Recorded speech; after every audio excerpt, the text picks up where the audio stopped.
A black woman steps into a bustling courtroom after being arrested at a high-stakes climate protest facing charges that could change her life forever. Her heart pounds in her chest. As the door slams shut behind her, the sound echoing through the cold room, her hands are steady as she walks toward the front. But she feels the weight of all eyes on her. She is used to it by now, yet the coldness in the air is harder to ignore today. She's been arrested for trespassing at a site known for environmental destruction. But she's not just any protester, she's a leader. And today, she's ready to face whatever comes next. The courtroom is filled with people. Whispers fill the air as everyone stares at her, and the judge sitting high above them all remains unmoved, his gaze sharp and impersonal. This moment isn't unfamiliar to her. It's a part of the fight she's been in for years. She has walked through these doors before, but never with this kind of weight hanging over her. The charges against her are more severe this time, and the courtroom has a tense atmosphere that seems to press down on her shoulders. She can feel it, but her resolve remains firm. She won't let fear control her. She won't let the system scare her into silence. She knows the consequences of this protest could be severe, and the consequences of failure even worse. She's led marches and rallies before, but there's something different about today.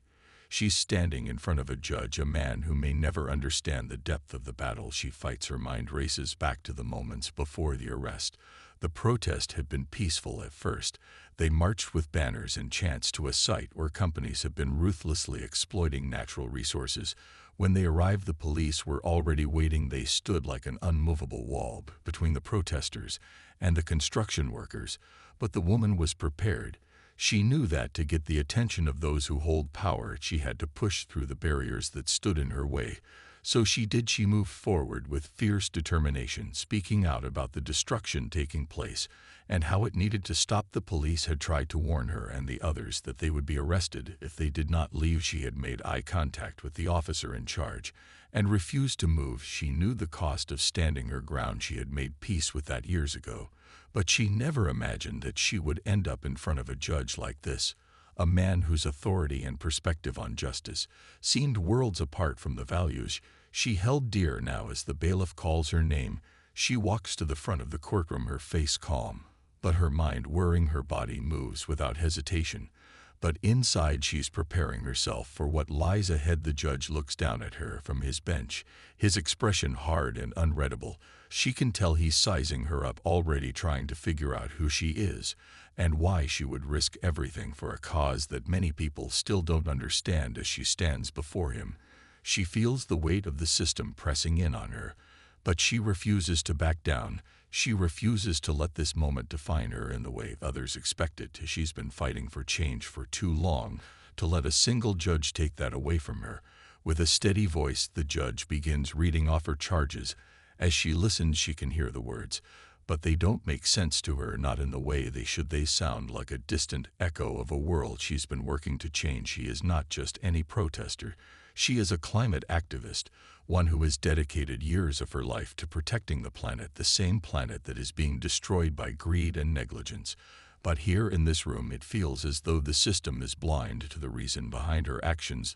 The judge sees her only as a lawbreaker, not as someone who has stood up for a cause bigger than herself and bigger than the courtroom. That moment hangs in the air, thick with tension, but she remains unmoved. The truth is bigger than any fine or penalty. The truth is that she's fighting for the future of the earth itself, and that's a fight worth every risk. The judge, a tall, stern man with a deep frown, never looks at her directly as he continues reading off the charges. His voice echoes around the courtroom, cold and impersonal. The weight of the words hits her, but she stands tall with a steady breath. She has been here before, in other courtrooms in other cities, but it always feels the same, like the system has already decided her fate before she even speaks. He doesn't know her, not really, not who she is or what she represents, but he has made up his mind. As his voice grows louder, he lists the fine, the consequences of her actions. He explains that her protest has caused disruption to business operations, and that by standing in the way of workers, she's broken the law. He says it as if it's a simple matter of right and wrong. But she knows better. She's not just standing in the way of workers, she's standing in the way of destruction. the destruction of a world that will soon be uninhabitable if they don't act now. Yet the judge doesn't seem to care. He goes on about legal procedures and penalties, and the rules that have been broken in his eyes. It's a straightforward case, one that needs no explanation. But to her, this is not just a case. This is the fight of a generation. This is the fight for the future. She feels her heart beat harder as she listens to his words, but she doesn't let it show. She knows better than to lose composure. Now she has learned to control her emotions, to keep them in check, even when every part of her wants to shout back, to argue her case and make him understand. She doesn't, though. She simply listens and waits for him to finish. Before she speaks, she knows that speaking too soon would make her appear defensive or combative, and that would only hurt her case. She has learned over time how to play the game. She is not here to argue with him.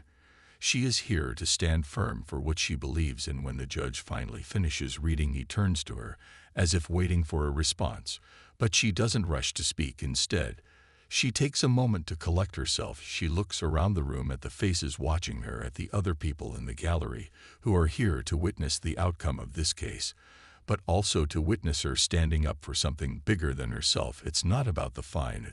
It's not even about the arrest. It's about making sure that her message gets through, no matter what. She has seen the damage climate change has caused in communities. She has seen how environmental degradation has torn apart families and livelihoods. She has watched as corporations with vast power have destroyed entire ecosystems with no regard for the people who live there. She knows that this fight is not easy, and it's not quick, but it is necessary. And every person who speaks out, every person who protests, is adding to a movement that will eventually force change. The judge, however, doesn't see it that way. He's looking at her as though she's just another lawbreaker, another person who doesn't understand the consequences of her actions.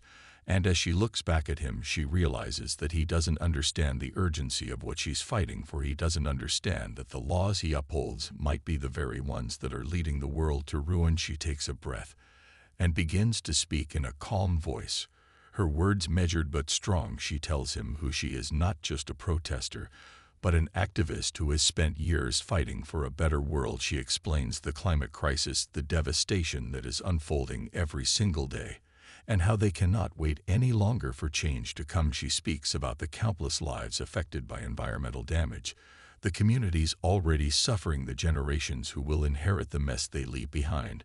She doesn't raise her voice, but there is power in her words, power in the clarity of her conviction.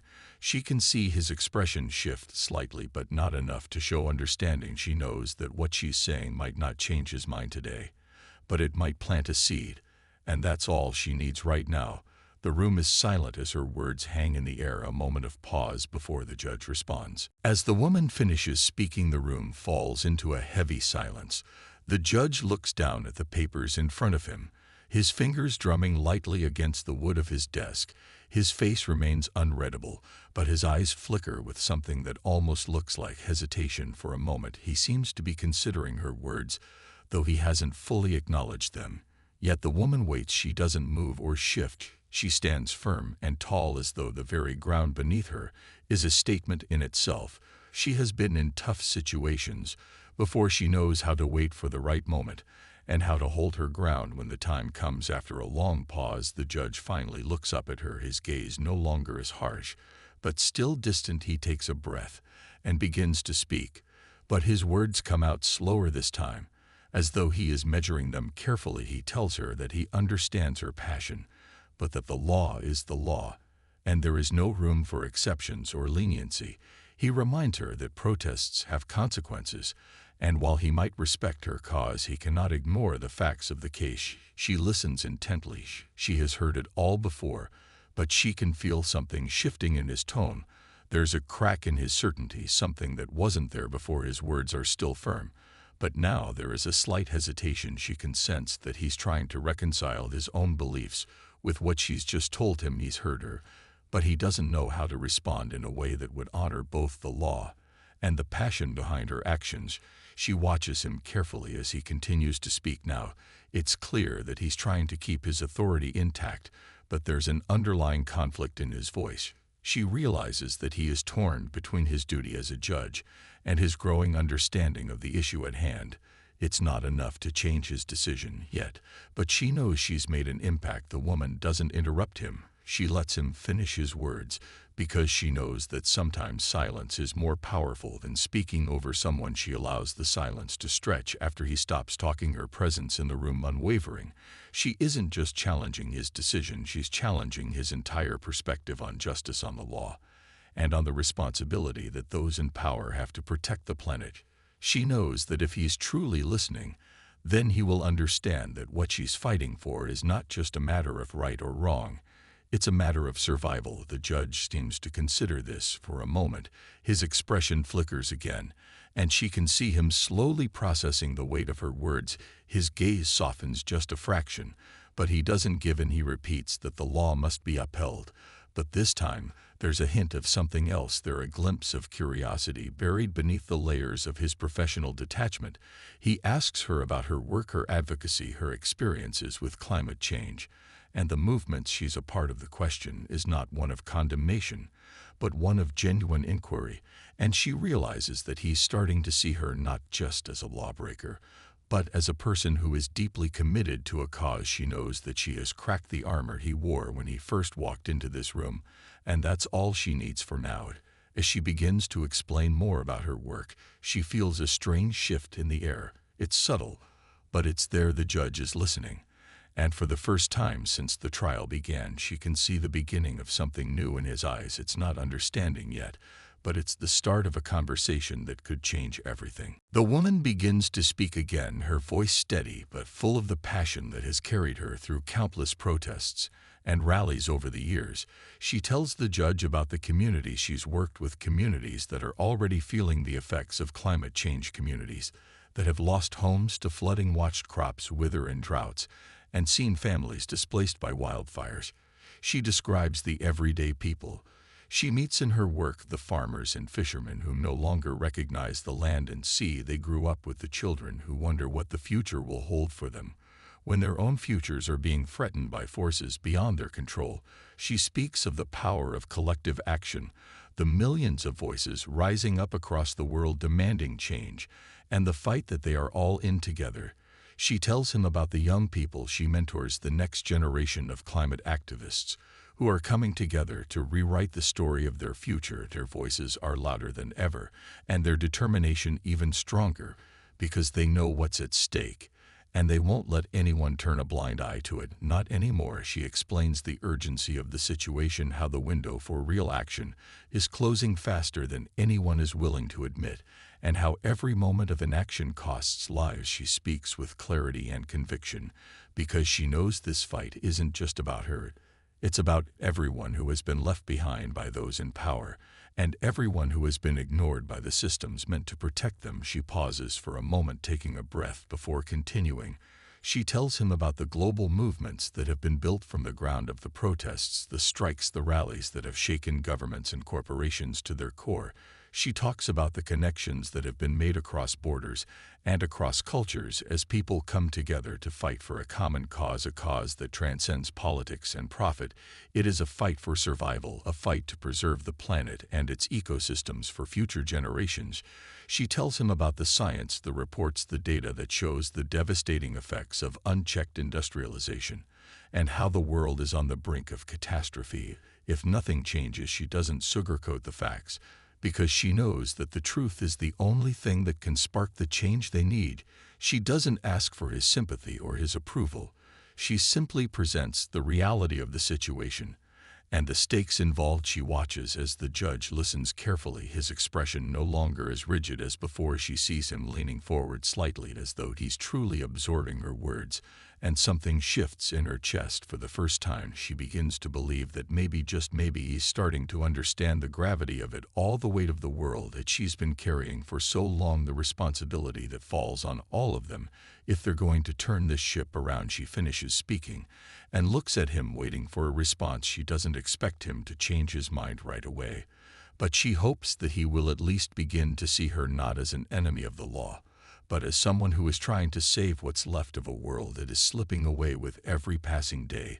The judge remains silent for a long moment, his fingers drumming against his desk again, his gaze fixed on her, not in judgment, but in thought she can tell that he's been moved by her words.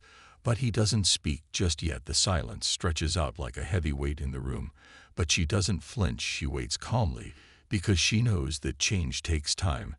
And sometimes the hardest part is allowing someone the space to change their mind, confront their own beliefs, and begin to see things from a different perspective. The judge finally speaks, but his voice is softer now, not as commanding as before. There's a hesitation there, a reluctance to continue with the same rigidity he had shown. When the proceedings first began, he tells her that he respects her dedication, her passion for her cause, but that the law is the law, and he cannot ignore it, even if he understands the message she is trying to convey. She listens carefully, her expression unchanged, her eyes never leaving his, because she knows that this is a pivotal moment, a turning point. She doesn't expect him to suddenly agree with her. She doesn't expect him to overturn the charge. But she can feel the shift in the air. He's not as certain anymore, not as unwavering as he was when she first stepped into this room. She's made him think, she's made him question his own beliefs.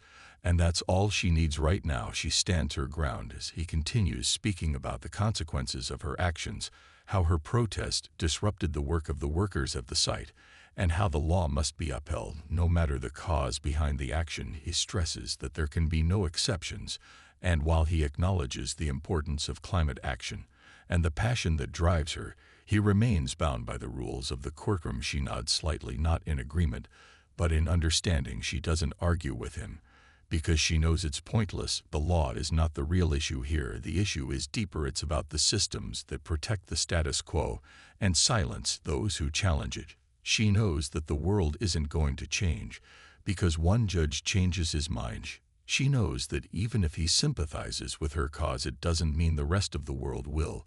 But she also knows that his shift in perspective is a small victory. It's a crack in the armor of the system that has long ignored the cries of those fighting for change. She waits as he pauses briefly before continuing his speech. But now there's something different in his tone, a sense of thoughtfulness that wasn't there before. He acknowledges that climate change is a global crisis and that the stakes couldn't be higher. He mentions the reports, the data, the scientific consensus that has been warning of the impending catastrophe for decades, and in that moment she realizes that he is not just repeating what he's been told, he's actually considering the facts. He's heard the woman speak, and he's reflecting on the urgency of the issue. He doesn't say it out loud, but she can tell that something inside him has shifted. He's no longer seeing her as just a lawbreaker. He's beginning to see her as someone who is speaking out against a system that has been designed to maintain control and suppress those who challenge it. His next words are different. They are not as harsh or dismissive as before. He asks her how she became involved in the climate movement, how she got to the point where she was willing to risk everything for the cause. It's a question that feels almost like an invitation for her to share her story. And she knows that this is her moment. She begins to tell him about her journey, about the moment when she first realized the magnitude of the climate crisis and how it shook her to the core. She talks about the first protest she attended, how it felt to be part of something bigger than herself, something that was making a real impact. She talks about the people she met along the way, the activists who have dedicated their lives to the cause, and how their determination inspired her to do the same. She tells him about the first time she saw the effects of climate change firsthand, when a community she visited was devastated by a flood caused by rising sea levels. She remembers the faces of the people who had lost everything, and how it hit her like a punch to the stomach. She tells him that it was in that moment that she knew she had to do more. She couldn't stand by and watch the planet be destroyed by greed and ignorance. She couldn't ignore the cries of those who were already suffering the most. She speaks with the same calm conviction she used earlier, but now there's an added layer of vulnerability in her voice. She's sharing the heart of her journey, and in doing so, she's breaking down the barriers between them. She's not just an activist anymore.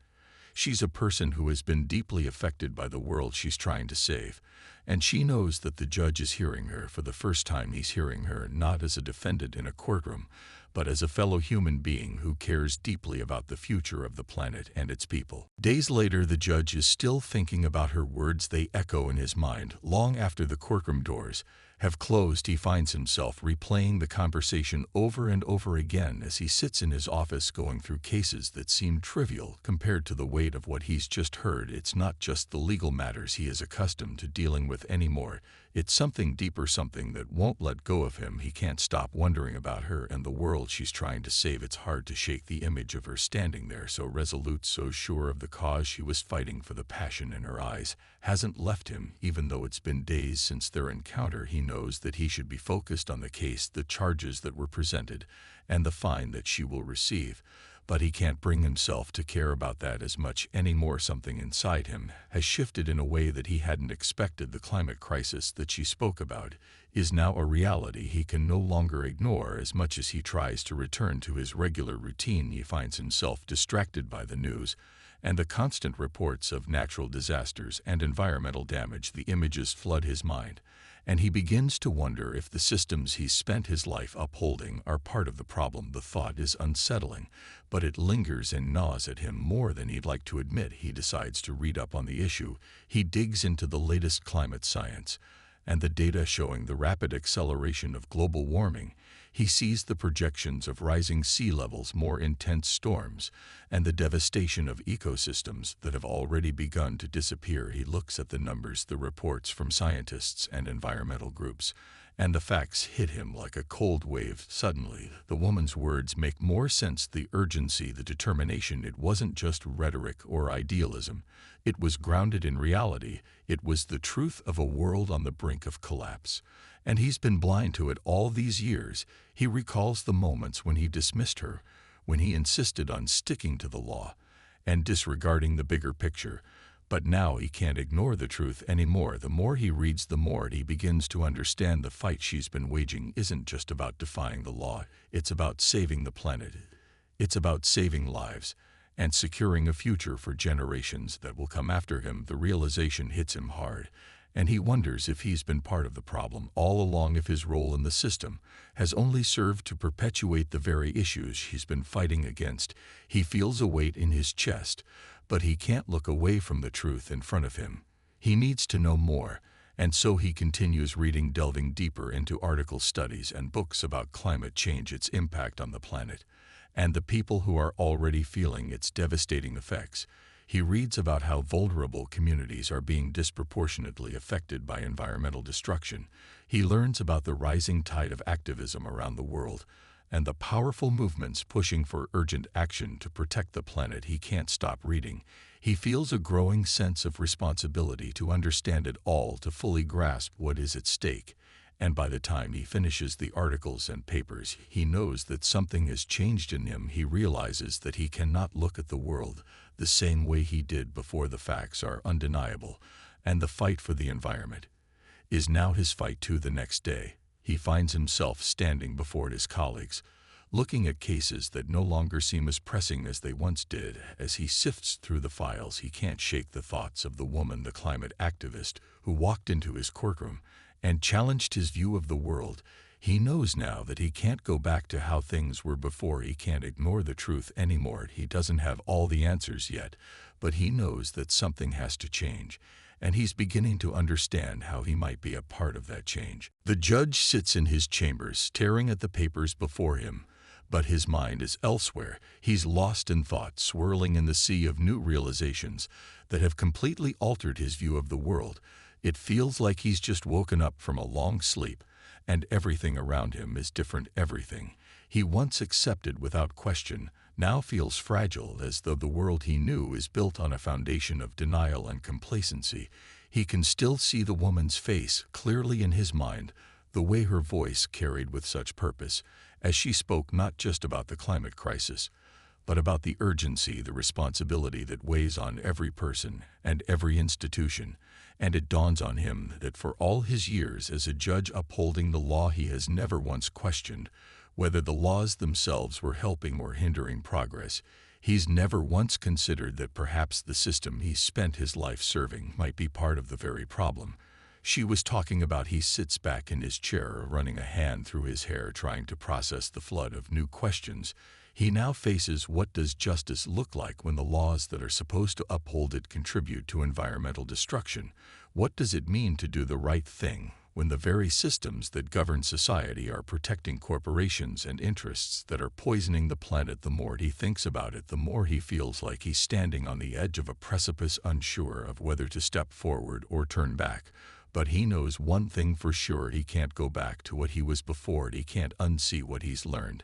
And so he begins to look for answers. He reaches out to colleagues in different fields, asking about climate change and its intersection with the law. He talks to environmental lawyers and activists, and even some scientists. He learns about the legal frameworks that are in place to protect the environment, but he also learns about the ways in which these laws are often weak or ignored by powerful industries, who are allowed to continue damaging the earth without consequence.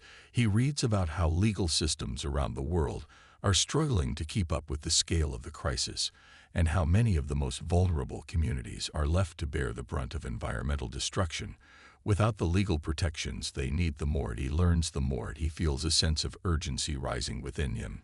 He can't help but wonder how many others are out there like him, people who are part of the system, but unaware of the destructive role it plays. How many others are simply going through the motions without realizing that the very laws they enforce may be standing in the way of progress and justice. He feels a sense of responsibility growing inside of him, and with that comes a desire to do something about it. He can't change everything overnight, but he can change the way he thinks and the way he acts, and he begins to consider the ways in which his own position of power could be used for good. He starts looking into how he can advocate for stronger environmental protections in the courtroom, how he can support initiatives that challenge the status quo and work towards a future where the planet is protected and its resources are preserved for future generations. He's no longer content to remain a passive observer in the fight for climate justice. He wants to be a part of the solution. He wants to use his position to make a difference. He realizes that this is not just about one case or one protest or one fine. It's about a much larger movement that is reshaping the way people think about their relationship with the planet. He starts to think about how he can integrate climate considerations into his future rulings, how he can start advocating for laws that protect the environment and hold corporations accountable for their actions. It's not going to be easy, and it won't happen overnight, but he's made a commitment to himself that he will no longer remain silent or passive in the face of a crisis that threatens the future of every living being on this planet. He knows it's just the beginning, but it's a beginning nonetheless. And as he stands up from his desk, he feels a sense of purpose that he hasn't felt in a long time. It's like a door has been opened, and he's stepping through it into a new world where justice isn't just about laws, but about the survival of the planet itself. The judge's decision came a week later, but it wasn't just about the case. It wasn't just about the fine or the charge. It was about something far larger than any of that. As the courtroom filled with the usual faces, he took his seat at the bench. But today he felt different. There was a quiet resolve in him that wasn't there before. He glanced across the room at the woman who had stood before him weeks ago. Her calm demeanor had left an impression on him. She stood in the same spot as before, but now he could see the fight in her eyes wasn't just about challenging the law. It was about challenging the very foundations of a world that had ignored the planet's needs for too long. And he knew in that moment that he was ready to do something different. He began by addressing the court with a slight pause in his voice, before he announced that while he understood the legal arguments before him and the seriousness of the protest, he also recognized the deeper issue at play today. He spoke not just about the law, but about the broader picture, the crisis that was unfolding outside the walls of the courtroom. He talked about the growing urgency of climate action and how it could no longer be something relegated to the margins. It needed to be addressed in every corner of society, including the legal system. He mentioned the responsibility that people in power had to protect the planet and how the law should reflect the gravity of the situation. He recognized the flaws in the system that had kept important changes at bay, and acknowledged that while the law must be upheld, there was also a need to evolve it to meet the scale of the environmental challenges they were facing. The room fell silent for a moment. His words hung in the air, heavier than any ruling he'd made before, and as the judge looked out at the people gathered before him, he felt a shift in the atmosphere. It was as though they too were beginning to see what he had only just begun to understand. The law couldn't be a barrier to the climate movement. It needed to be a tool for change. He then turned his gaze to the woman, the climate activist who had challenged him, who had changed him, and he said something that surprised even him. He lowered the fine, significantly acknowledging the work she had done to raise awareness about climate change and the urgency of the crisis. He asked her to continue her advocacy and promised to personally look into how he could help support stronger environmental protections within the legal system. Her eyes met his for a moment, and for the first time since the trial began, there was a glimmer of mutual respect between them, not just as defendant and judge, but as individuals who had come to understand each other's positions on a deeper level. She nodded at him, her gratitude apparent, but there was no triumph in her expression, no desire to gloat. She simply accepted the ruling with the same quiet dignity that had marked her every word in the courtroom. Before she turned to leave, he watched her walk out of the room with her head held high, and he knew that this was only the beginning of something much bigger than either of them. He didn't have all the answers yet, but he was committed to finding them. He was committed to using his position to advocate for change and to ensure that the law no longer stood in the way of the urgent action that was needed to protect the planet. As he sat back in his chair after the ruling was made, he realized that he too had been part of the movement now in his own way. The change that had started in that courtroom had spread beyond those walls and into his own life. He was no longer just a judge handing down rulings. He was now a part of something larger than himself, something that would continue to evolve and grow. And as the woman's footsteps faded away, he knew that the fight for climate justice was not over. It had only just begun, and now it was his fight too.